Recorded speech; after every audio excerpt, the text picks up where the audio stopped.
राधा कृष्णा, ये नाम सुनते ही प्रेम, भक्ति और दिव्यता का एहसास होता है। इनकी कहानी सदियों से लोगों के दिलों में बसी हुई है। हिंदू धर्म में ये सिर्फ प्रेमी नहीं, बल्कि एक ही दिव्य शक्ति के दो रूप हैं। इनका मिलन आत्मा और परमात्मा के मिलन का प्रतीक है। विष्णु जी के 8वें अवतार कृष्ण को हम सब भगवान मानते हैं। उनकी लीलाएं हमें जीवन के गहरे रहस्यों से परिचित कराती हैं। उनकी प्रेमिका राधा भक्त की आत्मा का प्रतीक है, जो हमेशा भगवान से जुड़ना चाहती है। राधा का प्रेम निस्वार्थ और शुद्ध है। उनकी कहानी सिर्फ एक प्रेम कहानी नहीं है, ये तो उस महान यात्रा को दर्शाती है जो हमारी आत्मा ईश्वर से मिलने के लिए करती है। यह यात्रा कठिनाइयों और चुनौतियों से भरी होती है, लेकिन सवाल यह है कि इन दिव्य शक्तियों ने धरती पर आकर इंसान बनना क्यों पसंद किया। इसका उत्तर हमें उनके जीवन में मिलता है। इसका जवाब उनके होने का कारण है प्रेम। प्रेम ही वह शक्ति है जो सबको एक सूत्र में बांधती है। राधा और कृष्ण का धरती पर आना दया का रूप था। यह दिखाने का तरीका था कि प्रेम और भक्ति कितने शक्तिशाली होते हैं। इनकी कहानी हमें सिखाती है कि सच्चा प्रेम और भक्ति ही जीवन का सार है।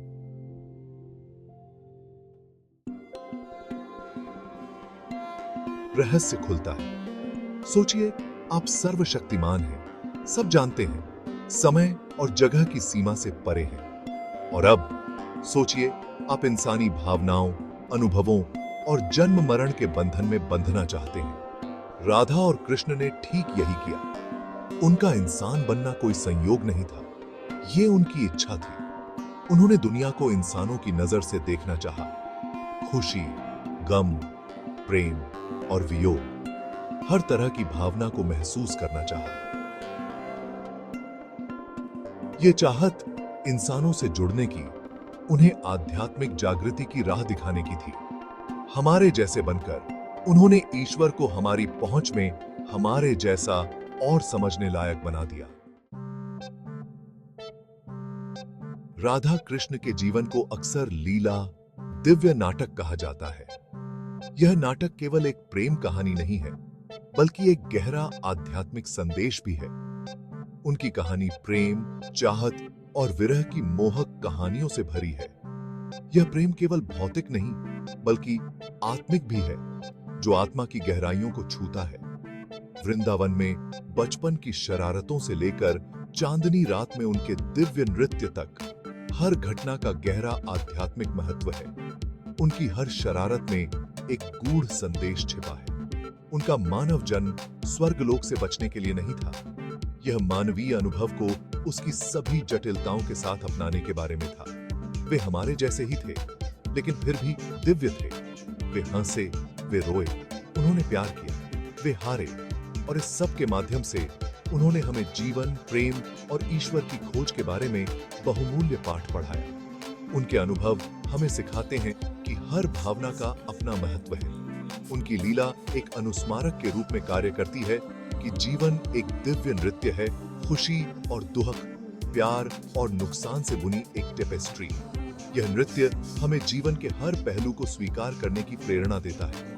यह हमें मानवीय अनुभव के पूर्ण स्पेक्ट्रम को अपनाने और सामान्य के भीतर दिव्य को खोजने के लिए प्रोत्साहित करता है। हर दिन, हर क्षण में दिव्यता को महसूस करने की कला सिखाता है। राधा और कृष्ण की प्रेम कहानी अमर है। यह शारीरिक आकर्षण की सीमाओं से परे है और आध्यात्मिक संबंध की गहराई में उतरता है।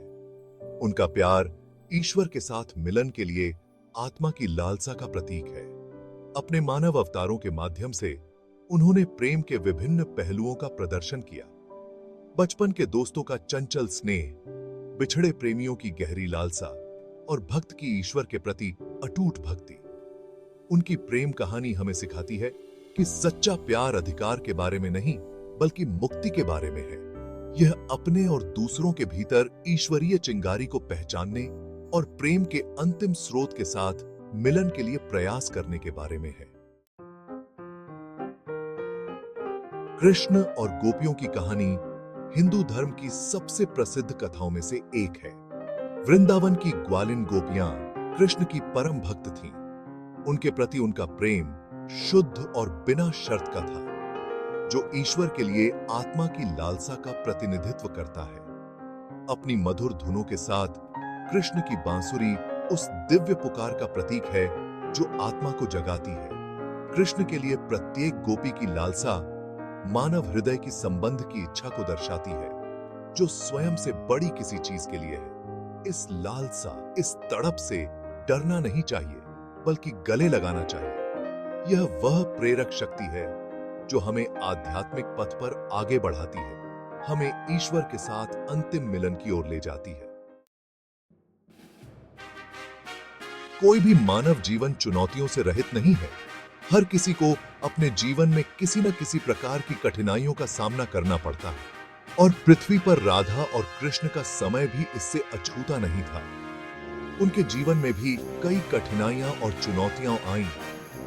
कृष्ण द्वारा अपने दुष्ट मामा कंस का वध करने की कहानी अच्छाई और बुराई के बीच चल रही लड़ाई का एक शक्तिशाली रूपक है, जो हमें जीवन के संघर्षों की याद दिलाता है, जो हमारे भीतर और हमारे आसपास होती है।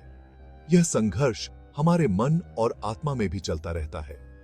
कंस हमारे भीतर के अंधेरे, उन नकारात्मक शक्तियों का प्रतिनिधित्व करता है जो हमारे आध्यात्मिक विकास में बाधा डालती हैं। ये शक्तियां हमें हमारे मार्ग से भटकाने की कोशिश करती हैं। कंस पर कृष्ण की विजय बुराई पर अच्छाई की, अंधेरे पर प्रकाश की विजय का प्रतीक है। यह हमें सिखाता है कि अंततः सत्य और न्याय की ही जीत होती है। यह प्रसंग हमें याद दिलाता है कि आध्यात्मिक जागृति का मार्ग बाधाओं के बिना नहीं है।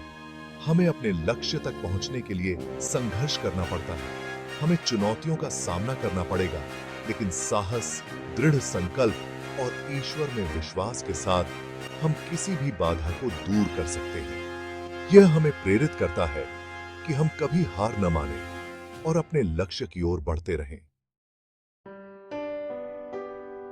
मानवता, भावनाओं की एक टेपेस्ट्री।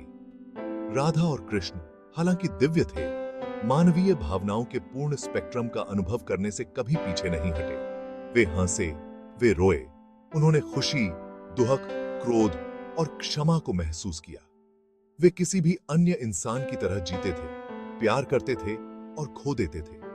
मानवीय अनुभव को पूरी तरह से अपनाकर उन्होंने हमें दिखाया कि आध्यात्मिक पथ पर कोई भी भावना वर्जित नहीं है। अपनी भावनाओं को स्वीकार करने और समझने के माध्यम से ही हम आत्म जागरूकता प्राप्त करते हैं और ईश्वर के करीब पहुंचते हैं और दिव्यता को महसूस करते हैं। राधा कृष्ण का संदेश, प्रेम सब कुछ जीत लेता है। राधा और कृष्ण का जीवन और समय एक कालातीत संदेश देता है।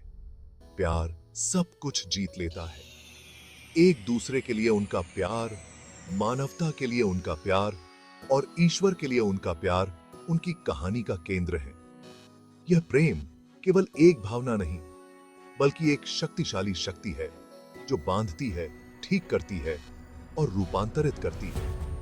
यह प्रेम के माध्यम से है कि हम अपने सच्चे स्व से एक दूसरे के साथ और अंततः ईश्वर के साथ जुड़ते हैं। उनकी कहानी प्रेम की परिवर्तनकारी शक्ति का प्रमाण है, जो हमें याद दिलाती है कि प्रेम ब्रह्मांड की सबसे शक्तिशाली शक्ति है। हर दिन में ईश्वर को खोजना, इंसान के रूप में जन्म लेने का राधा और कृष्ण का चुनाव हमें एक बहुमूल्य सबक सिखाता है। ईश्वर सांसारिक से अलग नहीं है, यह हमारे भीतर और हमारे आसपास मौजूद है। उन्हें साधारण चीजों में खुशी मिली, दोस्तों की संगति, प्रकृति की सुंदरता, वृंदावन में जीवन की लय। उनकी कहानी हमें सामान्य में असाधारण खोजने के लिए प्रोत्साहित करती है। हर दिन में ईश्वर को, यह हमें जीवन की साधारण खुशियों की सराहना करने, सांसारिक में सुंदरता खोजने और अपने और सभी प्राणियों के भीतर ईश्वरीय चिंगारी को पहचानने की याद दिलाता है। उनकी विरासत हमें जीवन को आश्चर्य और प्रशंसा की भावना के साथ जीने के लिए सिखाती है। छोटी से छोटी चीजों में ईश्वर को खोजती है। जियो, प्यार करो, सीखो। एक शाश्वत प्रेरणा। राधा और कृष्ण का मानव अवतार मानवता के लिए एक उपहार था। प्रेम की शक्ति, भक्ति और मानवीय अनुभव की सुंदरता का प्रमाण। उनकी कहानी हमें हमारी आध्यात्मिक यात्राओं पर प्रेरित और मार्गदर्शन करती रहती है। जैसे जैसे हम जीवन की जटिलताओं को नेविगेट करते हैं, आइए हम राधा कृष्ण के पाठों को याद रखें। बिना शर्त प्यार करें, प्रामाणिक रूप से जिएं और अपने भीतर और अपने आसपास के सभी लोगों में ईश्वर की तलाश करें। उनकी कहानी एक अनुस्मारक है कि जीवन एक अनमोल उपहार है और इसे प्यार, अर्थ और ईश्वर से संबंध के साथ भरना हमारे ऊपर है।